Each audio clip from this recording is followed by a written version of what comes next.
And this is basically what happened to my mother during 2020, prior to her vaccinations. She was a fit, healthy 82-year-old lady who would cut her own grass, tend to her garden.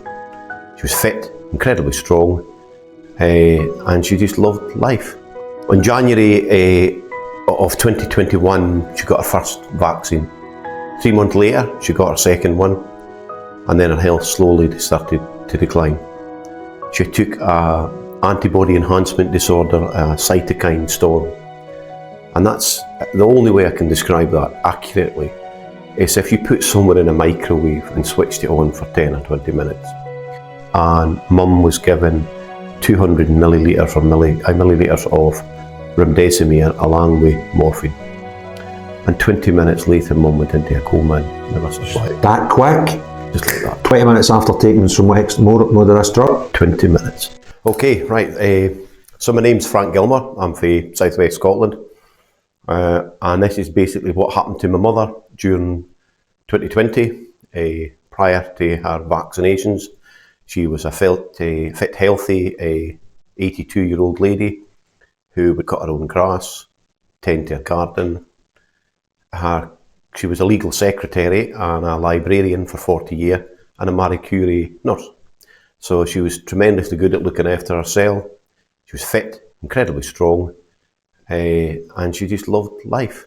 She got great grandkids and great grandkids, and she just loved everything. She loved a wee dog. So she was full of life. In January of 2021, she got her first vaccine. She was okay. 3 months later, she got her second one, and then her health slowly started to decline. It would be in June or July when she really started getting chronic problems.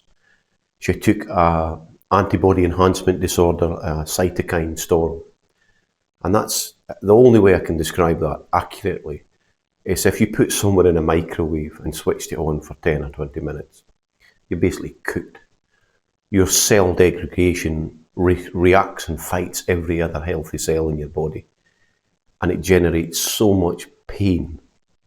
It's difficult to describe how anybody could actually physically survive that amount of long-term pain. They gave her all the morphine that they could. Nothing touched it. You couldn't breathe on her skin without it being excruciating. She broke out in these huge hives, bruising her skin. Her body was literally falling apart. And it was happening hourly in front of my eyes. It was absolutely horrendous. So she was taken into hospital. The first day we weren't allowed to see her. And I was really terrified that she was actually going to die and she was going to die alone. So in 2021, she was moved upstairs for being in a critical ward into a mere an open ward for observations. And I raised the question several times with the doctors, could it be the vaccines? We were instantly shut down. I explained to them that I had an all-cause mortality death rates for the previous 18 months, and I knew that there was a massive problem with the vaccines. Age and death and correlation to the vaccine were identical across Dunrar and Dumfries and Galloway. And it looked to me like they'd received a toxic batch, a batch much worse than any other place in the countryside. The deaths were unbelievable. Sorry to interrupt you, what vaccine did she have? AstraZeneca. She had 2 AstraZenecas. The best that the doctor would come out with, he was the dermatologist, he said it was a medical intervention that had caused the problem. He wouldn't put the vaccine on. He said it was more than his job's worth. He recognised it, but in a cowardly sort of way, he just simply didn't do his job. So Mum recovered for that. She was on 21 different medicines when she left the hospital. And I had done quite a bit of research into ivermectin. So we got rid of every single tablet that she was on. She took none. And we put her on a strong dose of ivermectin. And she recovered. The doctors were baffled in how her recovery had been so rapid. They didn't seem very pleased about it neither. One house visit got bloods taken, and the doctor took me to the side and went, "What's going on here?" Because markers that we should be seeing, that we were seeing, are not being seen. So I explained to him what they were and why. And he said, "Look, keep up the work. That's it." He says, "I'm not going to say anything, but don't stop asking for the medicine in case something is mentioned. Just keep doing what you're doing. Keep giving her what you're giving her." She also was on CBD oil. She liked it. She liked that, her weedy. So she had a wicked sense of humour. Sorry, did the CBD oil help her recovery, or was it more just to help her pain and manage that? It actually did both, I think. It was quite a prophylactic approach with ivermectin, and it was quite a synergistic. The two work quite well together. There's no side effects, by the way. She was not ill. She reported nothing. What did the health service, what were they trying to do? How were they trying to manage her condition? Well, they weren't. That was the problem. Just baffled. They were baffled. They denied all kind of responsibility of the vaccine. At every cut and turn, they would call me an anti-vaxxer. If I was in hospital, I never wore a mask, not once. In the whole pandemic or plandemic, I walked out through the hospital like I owned the place. So my friend and I started producing documents. We started looking at how we could actually raise awareness of what was going on. So at this time, Mum had come back out of hospital. My wife and I would either stay at the weekends or stay through the week. So we gave her 100 hours of care every week. And the care improvement was phenomenal. So where is she living at this point? Is she at home? She had been brought back home, and she was getting on fine. My daughter had her 30th birthday party. She got to that. And then she had a relapse. So that would be in the July. She started suffering from really serious pains in her back. We found out that she had fell in hospital and broken her rib. So, but we really hadn't been quite... You didn't know this at the time? No. Wow. So I complained, and the local doctor, who I hate to confess was absolutely brilliant, came up, gave her pain relief. Other things were taking place inside her body. He explained to me that certainly was not connected to the pain that you would expect with a broken rib. So this cytokine storm had damaged a lot of organs in her body, and no amount of medicine looked like it was going to fix it. So Mum was she took ill again in July. She was October, November, the very beginning of November, she saw her back into hospital. And she was put in palliative care because she had been diagnosed with cancer, myeloma cancer. However, the ivermectin still seemed to be keeping things quite at bay. When she got back home, she went back onto it. She went back onto vitamin D, vitamin C, zinc and magnesium, along with the weedy, which she really enjoyed. And it was remarkable because my mother never smoked and never drunk, but she loved her weedy, so she did. She loved it. How was she taking it? Was it sweet? Just dripped it onto her tongue. 4 drips every 2 or 3 hours. And it was fantastic. The difference in her was amazing. Her mental health, everything improved. So where does that take us to? So when she came back out, she was meant to come, when she went back into hospital, of course, all that treatment stopped and her health chronically went downhill. She was moved from the Alexandria ward, which is a cancer ward, and she got good care in there, by the way. The nurses, the doctors, everybody was okay with me not wearing a mask.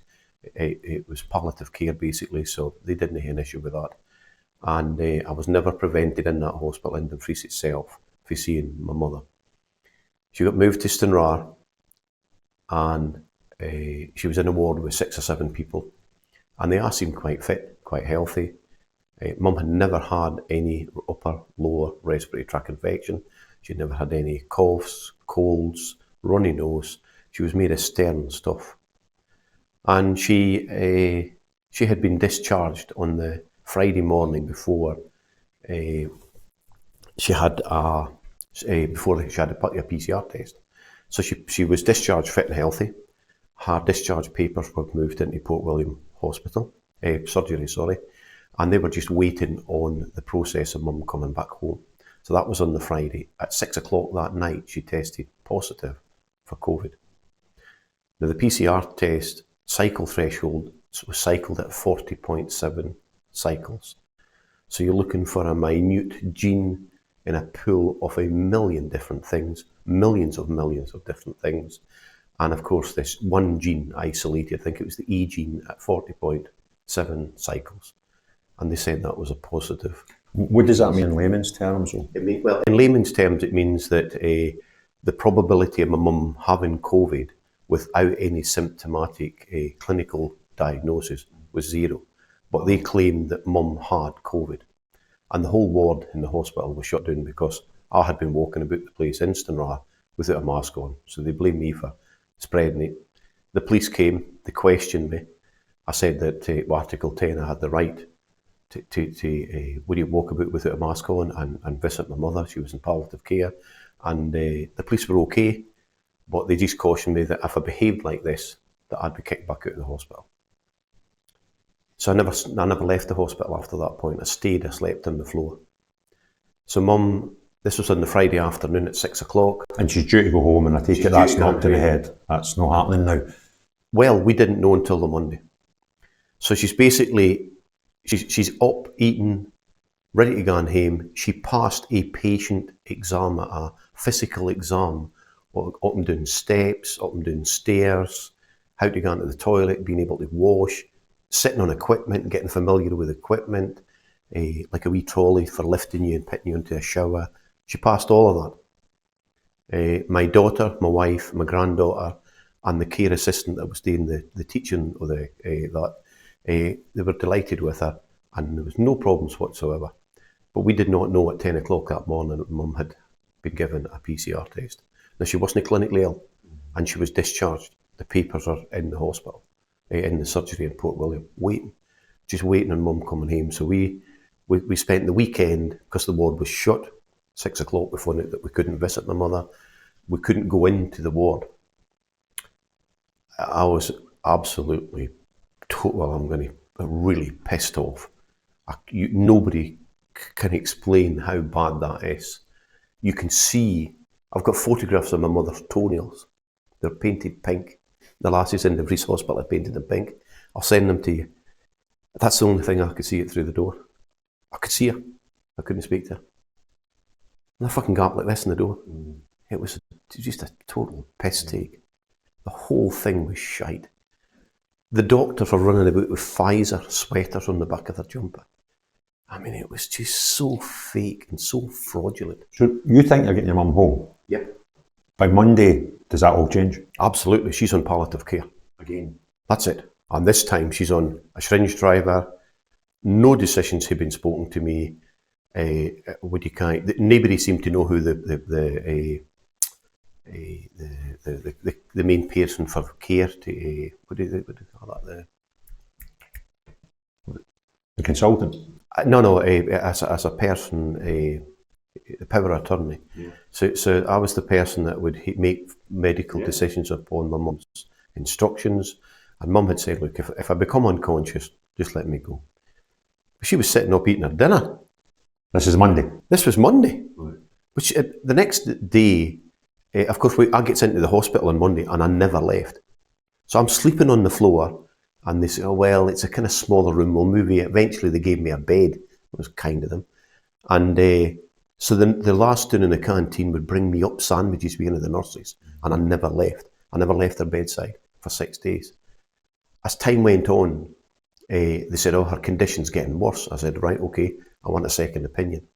She had a temperature of 36.1 degrees. That's normal. Yeah.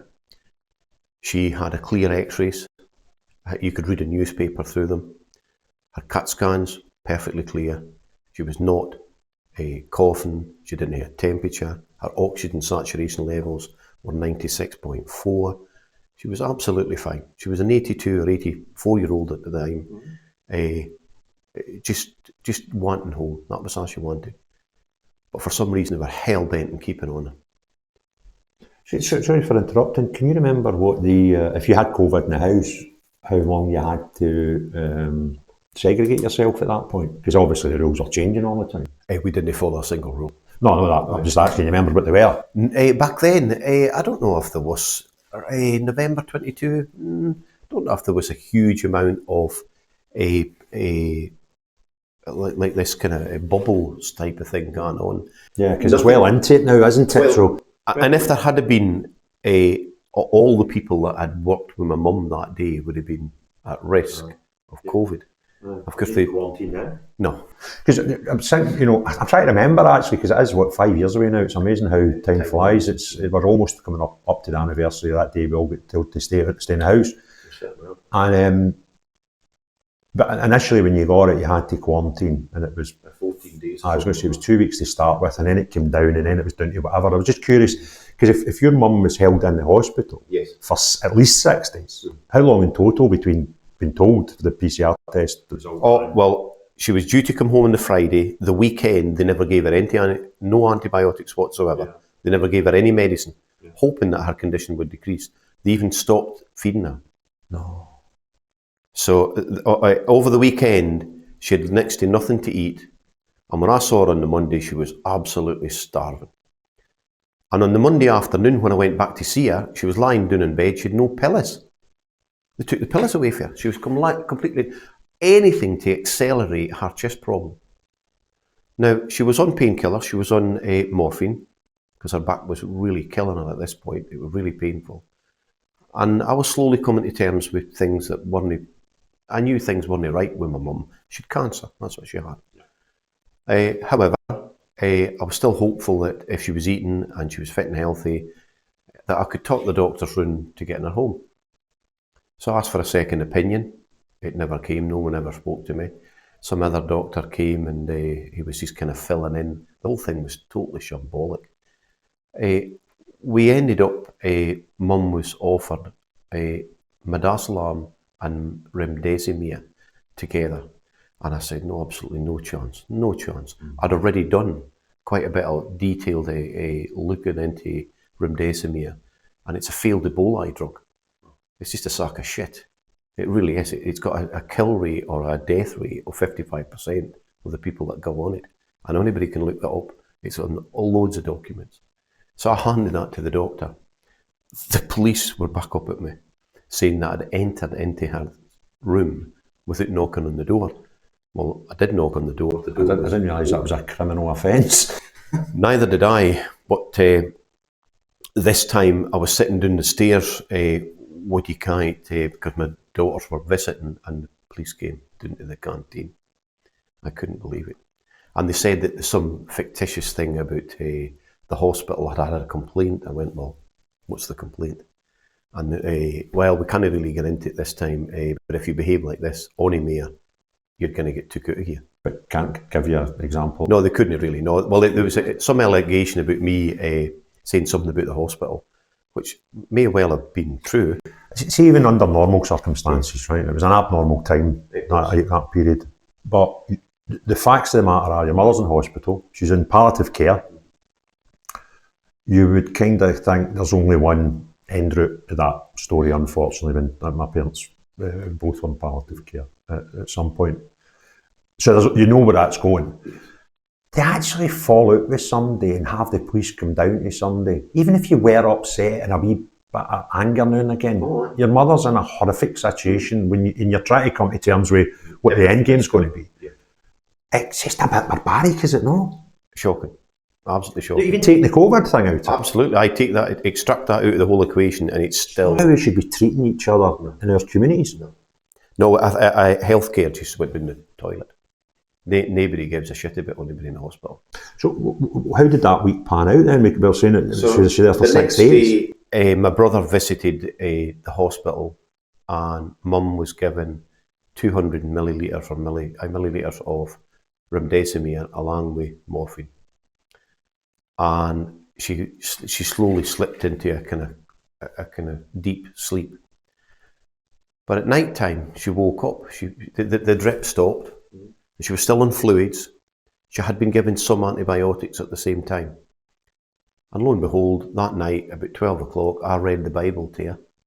And I'd been reading chapters of the Bible to her. And she woke up. She says, read that again for me. I've been listening to you. I thought, wow, that's wonderful. So she says, away down the stairs, get me some jam and butter. So I had some, and I had some flat Lucozade sitting with the gas out it, the orange stuff. So she got 2 litres of that into her and 2 complete sandwiches. And at 12 o'clock the following day, she was sitting up eating a bowl of soup. The doctor came in and nearly fell off her feet.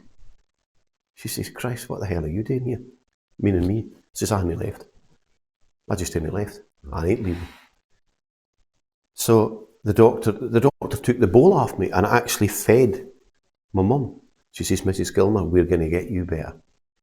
We're going to look at blood tests. We're going to look at a blood transfusion. But she says, I really think you should continue with the medicine. And she never really explained what the medicine was. And what the doctor, my brother was there, another nurse was there holding a piece of paper. I says, can I see what's on the bit of paper? It was blank. But she was just waving it about like some sort of, like it meant something. Some authority. Of course, aye, like some sort of, I've got other details, I've got your in mind, your care at rest and in mind. And she never explained to my mum, basically what she said was, because mum's conscious, she can make her own medical decision. You didn't know needed. No, it wasn't needed. So she decided by her own volition that she would take the rest of the midazolam and the remdesivir. And so my brother and I held her hand. I said, look, if that's the decision that you want to make, I says, please ask for the side effects and the information before you make any rational decision. Look at how this has went, and you're here, and you're reasonably fit, and you're reasonably healthy. You're sitting, you're eating, completely outruled by the nurse, the doctor, and unfortunately my brother kind of sided with the professionals. And 20 minutes later, mum went into a coma and never survived. That quick? Just like that. 20 minutes after taking some more of this drug? 20 minutes. She ripped the needles and everything that she had out of her, the cannula, everything out of her body. She ripped her clays off. I had only been down the stairs to get my dinner for 20 minutes. My brother at this point had left. Mum was just sitting there with a drip and everything was just lying. I thought they were maybe giving her a wash. I was a bit naive. And did your mother remove it all herself? As she pulled it out, she was delirious. She had no idea where she was. What a state she was in. So if we eaten her dinner at 2 o'clock or 12 o'clock to 2 o'clock, and it was unrecognisable. Her face was starting to swell up. This again, we were getting near to the weekend by this point, and the doctor, she said the very last thing she said to the doctor was, "I'm not well, doctor." She says, "I'm going to get you better, Mrs. Gilmer," and she never spoke another word. 20 minutes after taking this drug? 20 minutes. I take it this is a palliative care drug? Yes. Quite severe. Oh, remdesivir is, as I said, it's meant to be an antiviral drug, all based on a fake and fraudulent PCR test.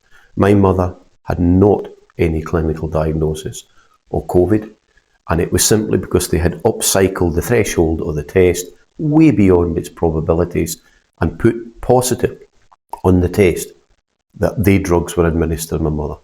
Now, since then, instant rare, I've done tons of investigation of what's going on, and I think I've got close to about 150 witness statements of care that's took place in that hospital.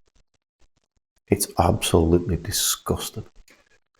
I need to ask this question. Why was she given a PCR test if she had no symptoms?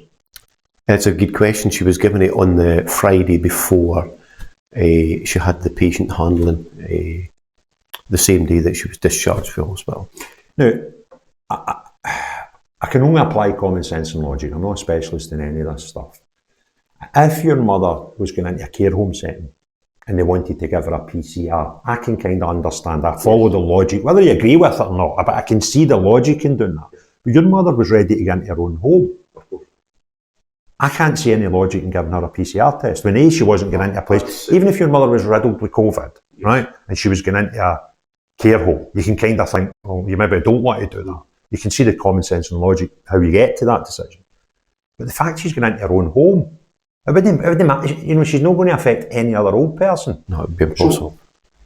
There's not only was there no logic, the fact that the police had been into hospital, they'd actually took me out of the canteen and took me into another room for questioning, led me to believe that I had, because of the investigations that I'd been making, because of the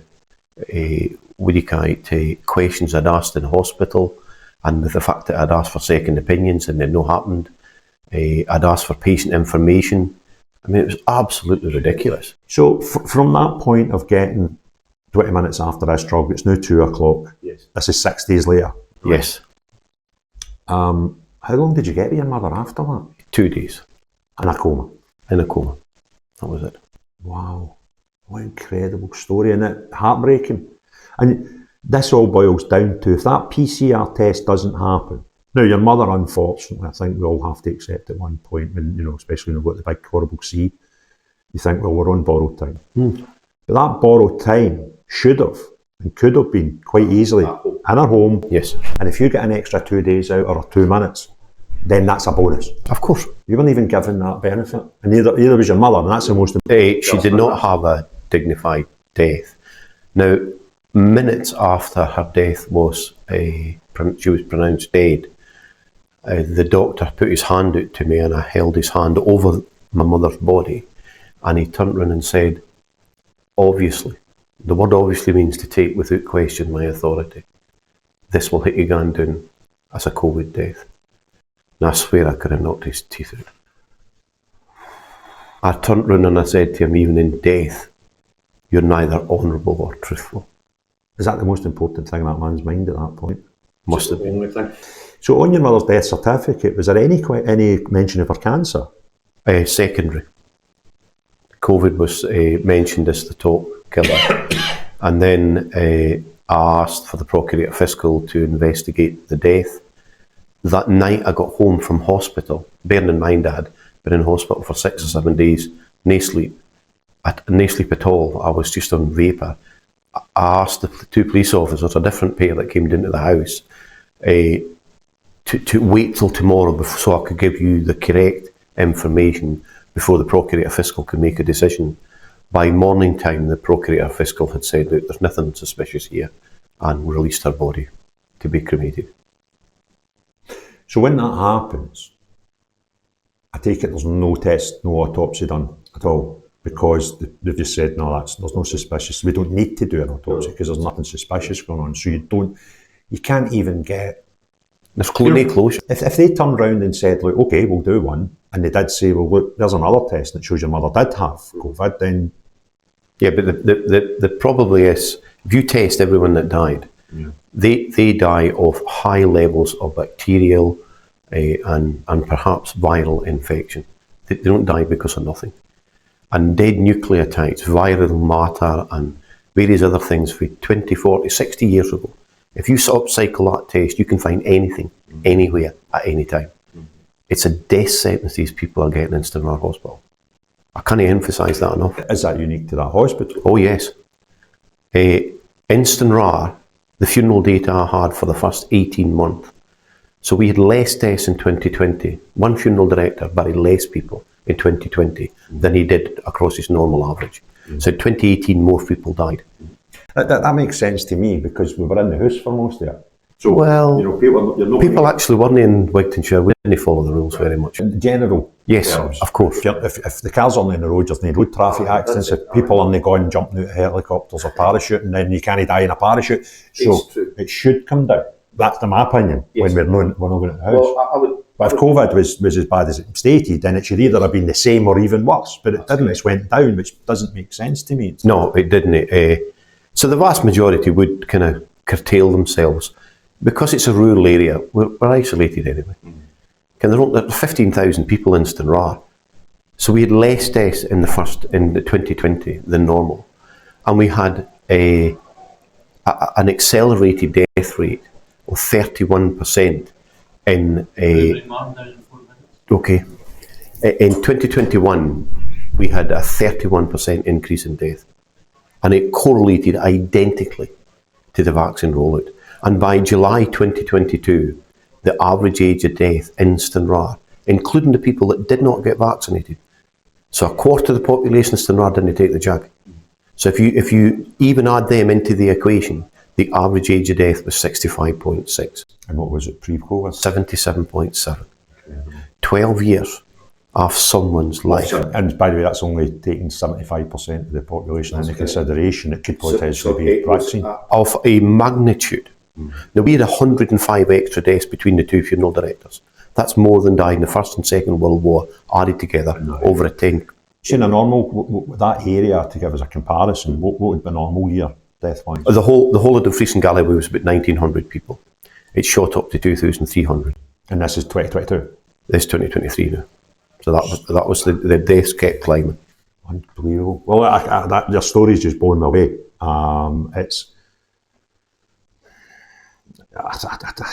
hard to find the words. That I don't mean to appear, harsh and stuff, but your mother unfortunately had a disease, which is a horrible disease, which killed one of my parents.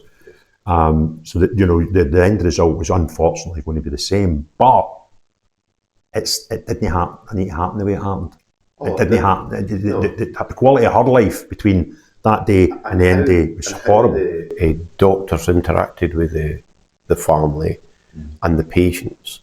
They didn't just obfuscate the truth. They lied, categorically. They wouldn't speak to me. They wouldn't address any of my questions. They couldn't even hear civil conversation. And shortly after that event, a friend of mine was took in with a bit of mental breakdown. And he'd had a little bit of drink. By no means was he drunk or anything like that. And I took him into hospital because I didn't know what else to do. And he was sitting in bed, he was having a wee cup of tea, he was kind of calming down. He was getting reassured by the doctor. And I was sitting on the chair right there beside him. And then the doctor turned around and says, "Look, what has brought this episode on?" He says, "Well, I'm terrified to die because everybody that's dying with the vaccine." And the nurse turned around. She says, "We're not here to discuss the vaccine injuries." I thought, that's interesting. And he punched the bed with his fist. In sheer frustration, a pile of police officers came and took him out of the hospital and put him in jail. Out of hospital? Out of hospital. You're suicidal in a minute. And I explained... A cell will help. Anybody with a mental health problem, that's probably the worst thing you could probably do, and put them in a confined area. Unbelievable. Well, thanks very much for your time. I really appreciate you coming and sharing your story with me. And I just hope... you're obviously you're going to be angry with a situation like that. I don't know how that ever gets better. It doesn't. I don't know how that you can't replay that period of time, and what should have been a tough enough time. You should have been, and your mother more importantly, should have been able to deal with that. She had no fear of death. If she was going home on that Monday, and she would have got what she wanted. It just took the complete life out of her. I saw her condition just dry. It was unbelievable. Thanks for your time. Absolutely amazing. Thank you.